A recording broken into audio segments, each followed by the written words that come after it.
for the first time mtu wangu wa kwanza niseme nilivyomaliza form 4, kuna siku niliumwa.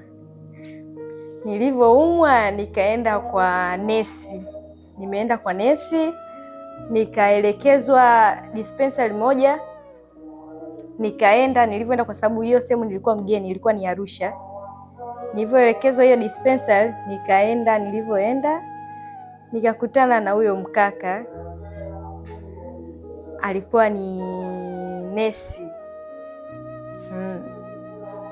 Basi katika kuniuliza unaumwa nini, nikamjibu nilikuwa naumwa vidonda vya tumbo. Akanipa dawa pale. Alivyonipa dawa nikaondoka. Kwa sababu nilikuwa ninakaa maeneo yale ingawa tulikuwa hatufahamiani. Siku moja nilikuwa natoka nyumbani. Kipindi hicho nakumbuka nilikuwa nakaa kwa shangazi yangu. Nilikuwa natoka nyumbani, nilikuwa nampelekea shangazi yangu, ilikuwa ni hita kule kazini kwake. Shangazi yangu alikuwa anafanya kazi za hotelini. Wakati nampelekea hita tukakutana njiani. Akaniuliza, Mary, unaendeleaje? Akasema mimi naendelea vizuri. Akasema vipi, uko poa? Nikasema niko poa. Ndo siku ya kwanza ndo tunaanza mahusiano, ananiomba namba. Akaniomba namba pale, una simu? Nilikuwa na simu ndogo. Haya, mimi nikampa namba yangu ya simu. Nilivyompa namba yangu ya simu, of course nilikuwa sijaanza, nilikuwa sijui about mahusiano. Kuhusu mahusiano mimi nilikuwa sijui, sijawahi ku experience mahusiano kwa sababu mimi nilikuwa nakaa shule za boarding. So nilivyompa namba, mimi nikaenda zangu kumpelekea shangazi yangu hita. Wakati narudi of course nilishock kidogo, kwa sababu nilikuwa naona maajabu, unajua vile hujai kuingia kwenye mahusiano, so unaona maajabu. Kaniomba namba, mimi nilikuwa namuona mkubwa. So nikarudi nyumbani, nikaenda kuosha vyombo, nimemaliza vile. Sasa wakati nimepoa ile jioni, ilikuwa almost saa 12. Nikashangaa, akanitumia message, mambo. Akaambia poa, nani? Akaniambia mimi naitwa nani? Naitwa Joshua. Nikamwambia Joshua. Akasema mimi hapa, tulikuwa tunapenda kumuita dokta wa hapa dispensary hapa karibu. Akaambia okay poa, nishakufahamu. Ulikuwa unataka usemaje?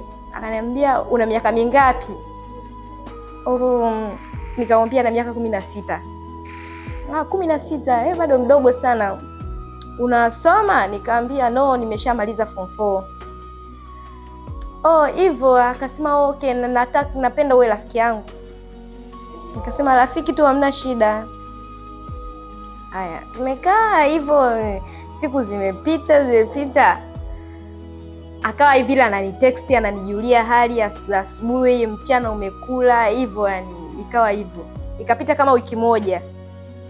Imepita kama wiki moja, nikaenda siku moja nikaa napita pale dispensary kwake, akaniita Mary. Nikawa sijasikia, akaniita Mary. Nikageuka hivi, nishangaa kuna mtu ananiita. Nikageuka hivi nikamuona.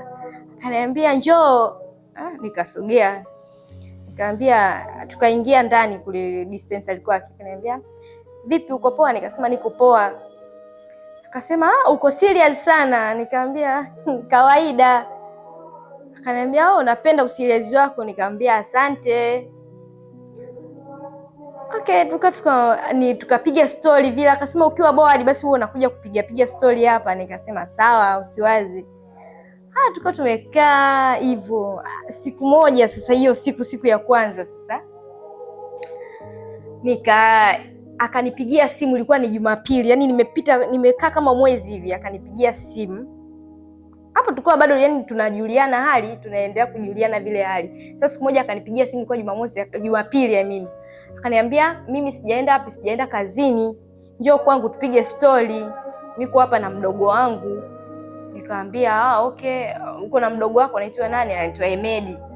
Nikamwambia okay poa, nakuja sio muda. Nilivyomaliza shughuli zangu akanielekeza, akanipa location, nikaenda kwake. Nimeenda kwake, tukawa tunapiga story vile, ananichekesha, tunaangalia katuni because yeye alikuwa anapenda sana kuangalia katuni.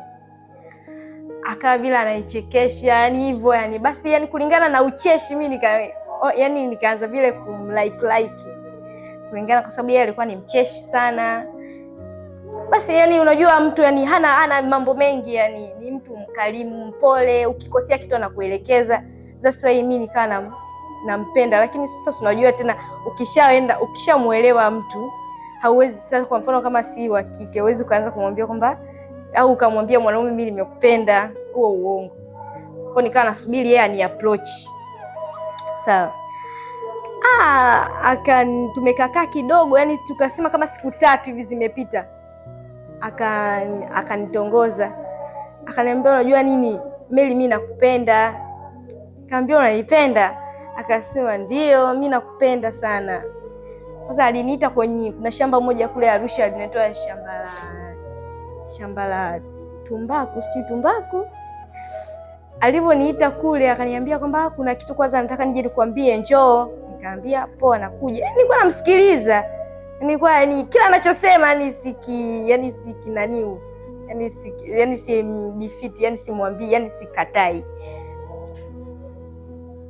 Akaniita, tukafika pale, kuna sehemu ambao kama ka garden fulani hivi.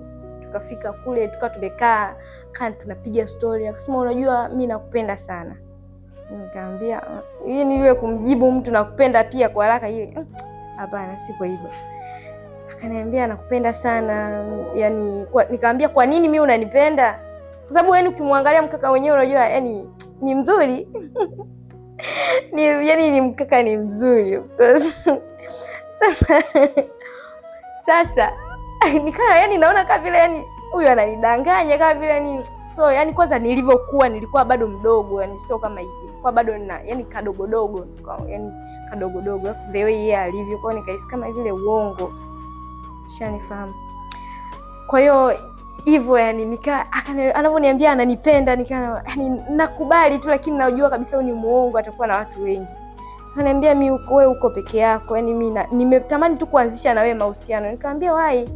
Ananiambia kwa sababu wewe ni mdogo ndio kiumri, kiumbo, lakini unaonekana una akili kubwa. Kwa hiyo tunaweza tukatengeneza kitu.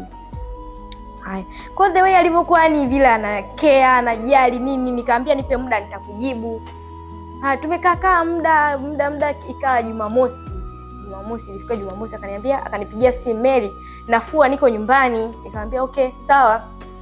Unaweza ukaja? Nikamwambia saa hizi nimetingwa na kazi kidogo. Nikimaliza labda baadaye nitakuja. Nikamwambia fine. Nimefika kama saa 8 hivi. Akaniambia nimepika chakula cha watu elimu, njoo ule. Nikamwambia poa, nakuja. Haya.